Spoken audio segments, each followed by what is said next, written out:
Bonjour, j'espère que vous allez bien, peut-être avec un peu de neige. Bienvenue en tout cas. Vous êtes, de plus en plus nombreux, ça me fait très plaisir, ça me touche.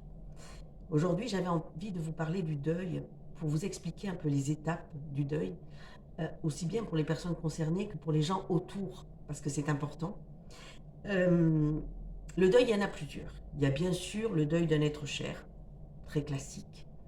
Heu il y a pas d'échelle de valeur, hein. Le deuil d'une relation, sentimentale, amoureuse, qui peut être considéré comme un deuil et ensuite le deuil, ce qu'on appelle de la vie d'avant. Ça va concerner tous les gens qui peuvent être malades, qui peuvent, donc avoir un handicap suite à un accident, suite à un AVC et là, il y a un vrai travail de deuil à faire. Hem Bien sûr, chacun va avoir son rythme. Donc là aussi, il y a pas à attendre quelque chose de précis. C'est pas un cercle tout rond avec les étapes marquées qui durent un mois chacune. C'est c'est pas comme ça et le rôle des accompagnants, des aidants autour, va être, de donner un câlin, de changer les idées, d'aider à sa façon, mais en aucun cas ni de juger, ni d'essayer de biaiser pour faire passer une étape, plus vite. Non, la personne pour sa reconstruction après a besoin de traverser ces étapes. La première étape est celle du déni. C'est non. Le cerveau, il dit non. La douleur émotionnelle est beaucoup trop forte. Elle peut pas, ça passe pas. On peut même, le choc est tellement fort qu'on peut même en perdre la parole et ça aussi, c'est le cerveau qui le crée. C'est magique, le cerveau, tout ce qu'il est capable de faire et en fait, du coup, et on peut en perdre la parole, un moment. C'est tout à fait, ça existe comme dans tous les traumas, en fait, cette perte de parole. Donc ce déni, il est là. Voilà, on dit: «Non, c'est pas possible, je ne peux pas accepter, c'est non». Bon, il y a un moment où ce déni, on va passer et là, on passe dans une phase de colère. Donc là, il y a une vraie colère et la vague va être rude pour ceux qui sont autour. Ça peut être des soignants, hein. Par exemple, quelqu'un qui a perdu une jambe, ça va être le soignant qui voit tous les jours, mais si vous, vous êtes autour, il va falloir, savoir accepter ça. C'est pas dirigé contre vous, mais c'est une colère, «Pourquoi ça m'est arrivé à moi et pourquoi ceci et pourquoi cela et je veux pas» et voilà, en fait, c'est il faut laisser passer aussi cette vague. La troisième vague, la 3e étape, c'est, la phase de négociation parce que ça entraîne une culpabilité, tout ça et c'est encore une fois le cerveau qui crée, cette étape et donc c'est les «et si?» «Et si j'avais pas fait ça? Et si j'avais pas fumé pendant 30 ans? Et si, si j'étais pas passée au feu orange? Et si je lui avais dit ci? Et si j'avais fait ça?» Donc c'est vraiment le «et si?»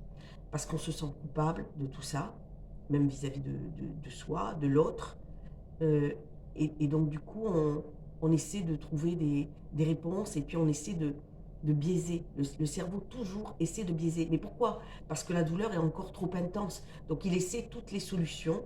Ça permet un peu que le temps passe pour enfin, à un moment, arriver à la dépression. C'est-à-dire que là, on sait que c'est vrai.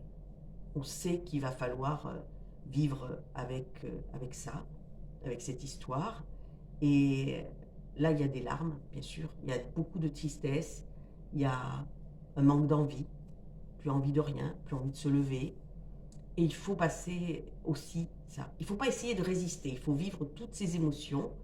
Bien sûr, ça va dépendre de chacun, ça va dépendre aussi si le deuil était prévisible ou non, ça va dépendre de ses hormones, de sa sensibilité, de son état à ce moment au moment où ça arrive, de d'un tas de choses. Donc il y a pas de durée, il y a pas d'intensité, dite, écrite, non et même ces 5 étapes peuvent revenir. C'est-à-dire qu'à un moment, on a l'impression que la personne sort de la dépression et donc elle est presque en phase un peu de reconstruction, puis paf, elle va repartir dans la colère ou paf, elle va repartir dans la négociation ou paf, elle va repartir dans la dépression. Vous voyez, il y a des étapes aussi qui peuvent un peu se superposer.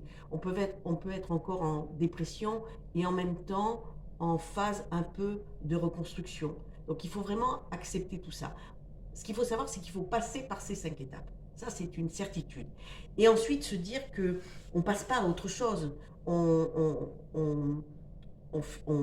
ferme pas le livre, on ouvre un nouveau chapitre.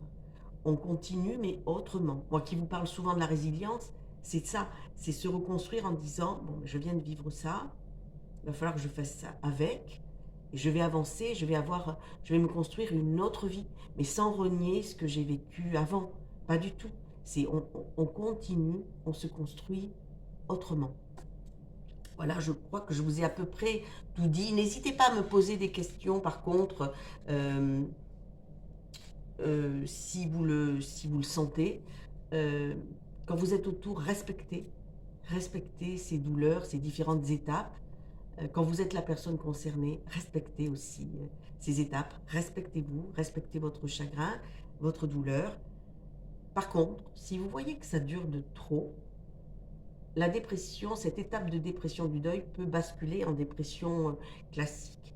Donc si ça dure de trop, si vous voyez que vraiment il se passe beaucoup, beaucoup de temps et que vous êtes toujours dans cette espèce de déni, vous n'avez pas passé l'acceptation, là il faut vous occuper de vous. C'est important. Ne restez pas comme ça avec votre souffrance qui vous isole en fait du reste de la vie, des joies, de projets qui vous empêchent d'avancer.